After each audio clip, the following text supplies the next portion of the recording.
क्यों बच्चे माँ बाप को इतना मजबूर कर देते हैं कि वो खुद ही वृद्ध आश्रम जाने के लिए तैयार हो जाते हैं? क्या इसी दिन के लिए हम अपनी औलाद को पालते हैं? वीडियो शुरू करने से पहले हमारे चैनल द जेड स्टोरी में आपका स्वागत है।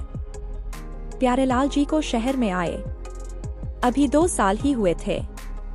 उनका बेटा सौरभ शहर में नौकरी करता था, इसलिए वह अपने पिता को भी शहर ले आया था। सौरभ की पत्नी वेदिका को प्यारेलाल जी का उनके साथ रहना पसंद नहीं था। वह चाहती थी कि हम अकेले में मजे से रहें। इसी बात को लेकर अक्सर घर में कहासुनी होती रहती थी। एक दिन वेदिका घर का काम निपटा रही थी, तभी प्यारेलाल जी के हाथ से एक कांच का गिलास गिरकर टूट गया।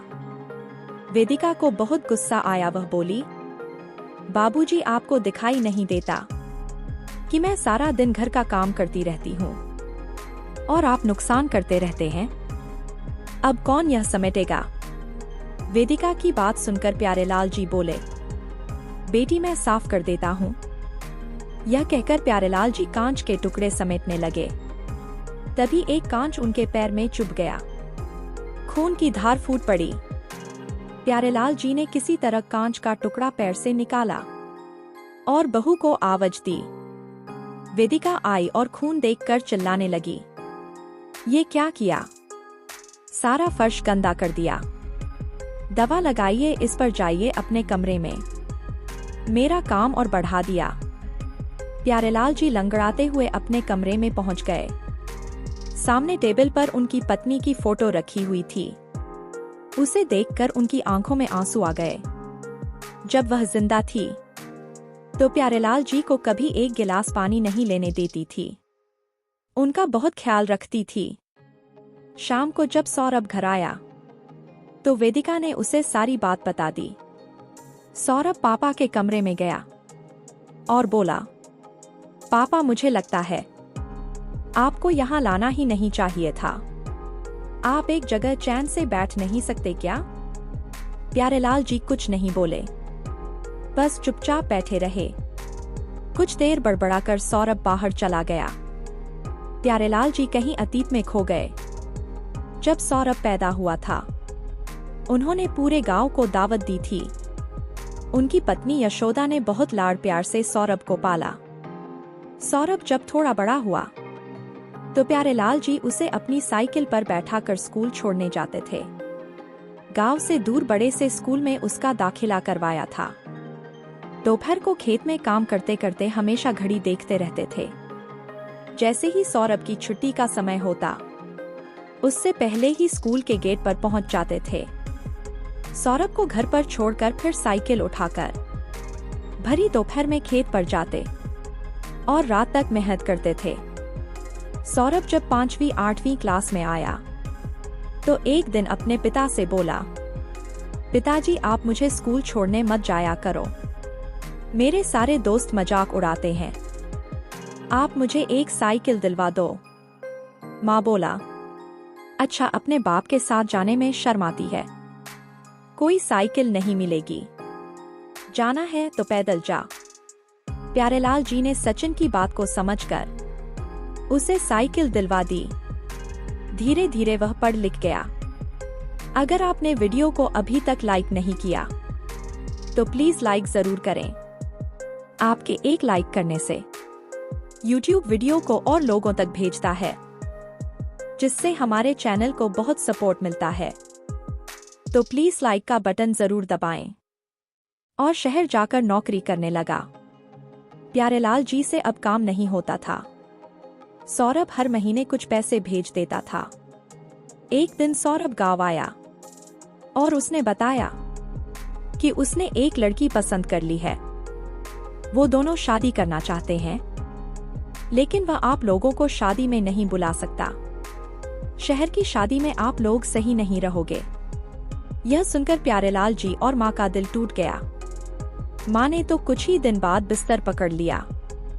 2 महीने बाद सौरभ वेदिका को लेकर गांव आया, लेकिन एक ही दिन रुककर वापस जाने लगा।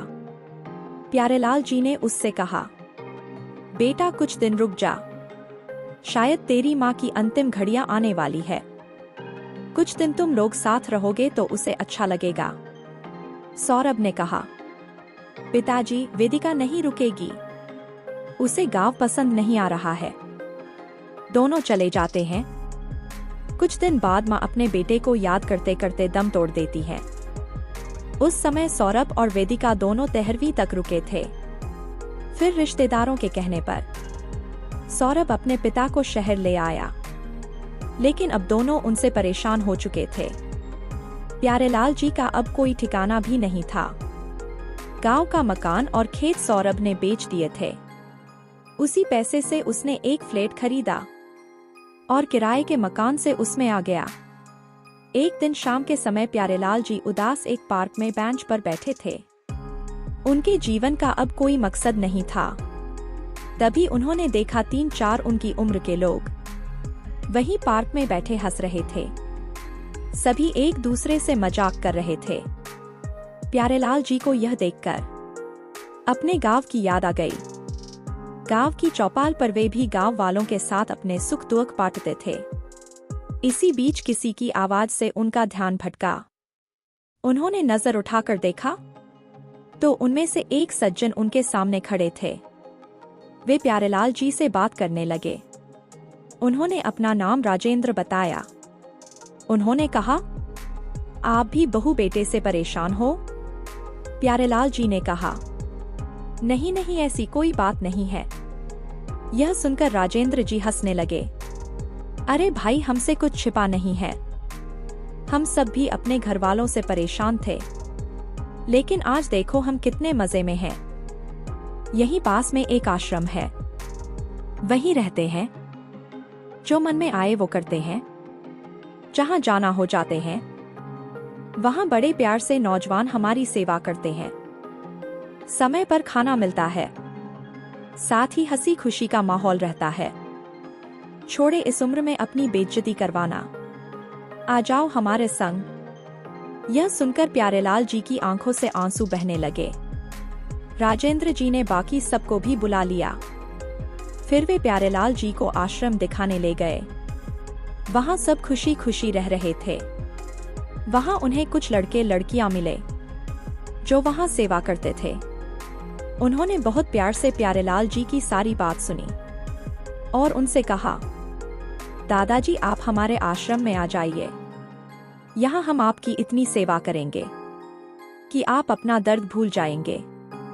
प्यारेलाल जी के लिए यह सब बिल्कुल अलग था। गांव में तो ऐसा कुछ नहीं था।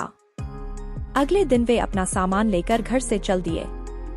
उन्होंने सौरभ और वेदिका को कुछ नहीं बताया और आश्रम पहुंच गए। वहां जाते ही उनका स्वागत हुआ। अब वे वहीं रहते हैं। वहां उन्हें बहुत आदर सम्मान के साथ नाश्ता, खाना और पैसे भी मिलते थे। अब वे भी उस ग्रुप का हिस्सा थे जहां केवल खुशियां बांटी जाती थीं। अगर हमारी कहानी पसंद आ रही है तो कमेंट सेक्शन में हमें जरूर लिखें। अगर आपने वीडियो को अभी तक लाइक नहीं किया तो प्लीज वीडियो को लाइक कर दें। हमारे चैनल को सब्सक्राइब करना ना भूलें। धन्यवाद दोस्तों।